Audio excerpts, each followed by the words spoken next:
exhale, you're gonna pull yourself, come back up. And let's go ahead. Now, if you've got the bolster, you can grab that, or you can roll your blanket up quite a bit. We're gonna come onto our side. Let's start on our right-hand side. You'll pull your right knee in, and that left leg is gonna go back behind, so you're in this 90-90 hip position. I like getting the bolster kind of at the top of my pelvis.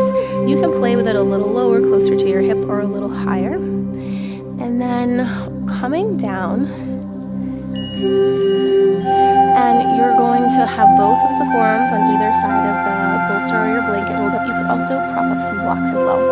We're going to twist over towards the right hand side. Let your head go over towards the right and just relax everything down.